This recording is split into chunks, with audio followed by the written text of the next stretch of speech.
Okay,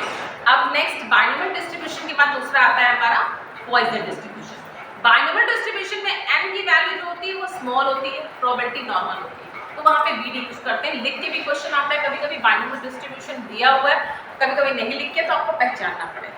इसमें Poisson distribution में simple सा फॉर्मूला बेस है क्या कि n तो आपका लार्ज होगा और प्रोबेबिलिटी स्मॉल होगी, और इसका जो फॉर्मूला होता है वो ये होता है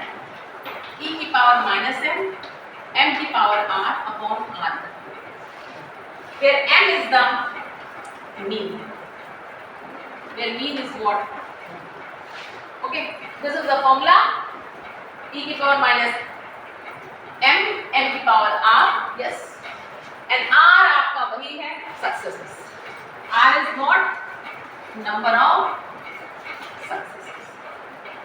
okay, this is the formula for Poisson distribution। एक क्वेश्चन लेते हैं, ओके, एक क्वेश्चन लिया मैंने प्रोबेबिलिटी पॉइसन डिस्ट्रीब्यूशन का। देखिए कभी कभी क्वेश्चन लिख के आता है, एग्जाम में आया हुआ क्वेश्चन है एकेडमी की परीक्षा में, यूजिंग पॉइसन, ऐसे नहीं लिखा होगा, मैंने लिख दिया, using Poisson distribution find the probability that the ace of spade, spade हुकुम का इक्का एक ही होता है, ace of spade will be drawn from a pack of cards at least once in 104 consecutive tries। कम से कम एक बार आए, 104 बार फेंकने में, मतलब कि हम 104 बार पत्ते को फेंकें तो कम से कम एक बार तोड़ा जाए, ठीक है। अब देखिए क्वेश्चन, पहली बात तो है दिया हुआ था पॉइसन डिस्ट्रीब्यूशन, ठीक है, नहीं भी दिया हो तो जरा समझिएगा 104 थोड़ा ज्यादा है,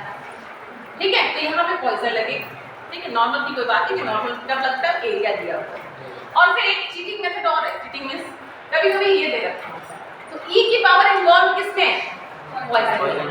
ये नहीं भी दे रखा हो तो आप कैलकुलेटर से निकाल सकते हो, लेकिन हाँ आपको पता होना चाहिए यहाँ पे क्यों लगा पॉइसन डिस्ट्रीब्यूशन, क्योंकि n की वैल्यू ज्यादा है। अब यहाँ पे क्या होगा, सॉल्यूशन, प्रोबेबिलिटी क्या पूछ रहे हैं,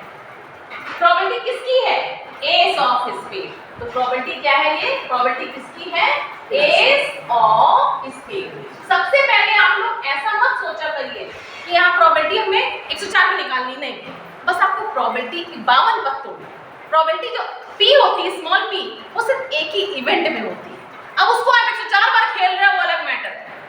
तो प्रोबेबिलिटी p क्या है, एस ऑफ स्पेड, तो एस ऑफ स्पेड की प्रोबेबिलिटी 1/52 ही तो होगी ना, गॉट इट। अब m निकाल लो, अब पॉइसन डिस्ट्रीब्यूशन का फॉर्मूला लिख दो, p, कैपिटल P में डिफरेंस समझिएगा, ये फंक्शन होता है, क्या होता है, e की पावर माइनस r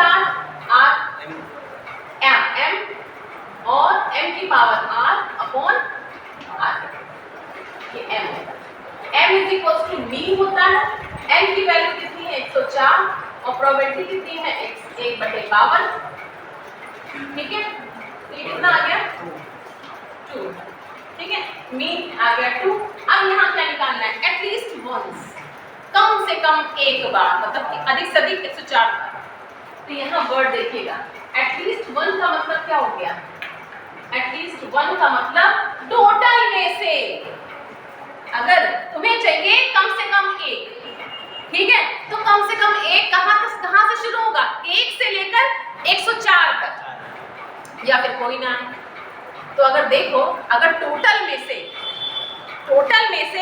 वो केस हटा दो कि एक बार भी हमारा क्या ना आए, एस ना, तो वो सारे केस आ जाएंगे ना उसी के अंदर। एटलीस्ट का मतलब ये होता है, ठीक है, हमने कहा एटलीस्ट 2, तो एटलीस्ट 2 का मतलब टोटल में से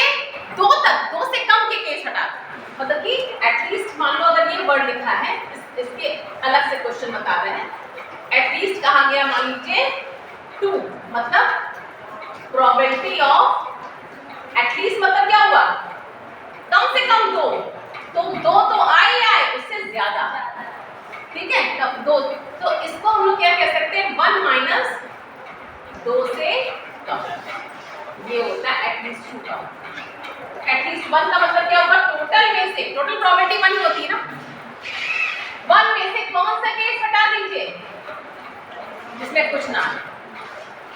गॉट इट, तो 1 माइनस e की power minus m power r, हो गया काम खत्म। ठीक, ये दी होगी, अगर नहीं दी होगी तो आप अपने कैलकुलेटर से इसको निकाल सकते हैं। This is your answer.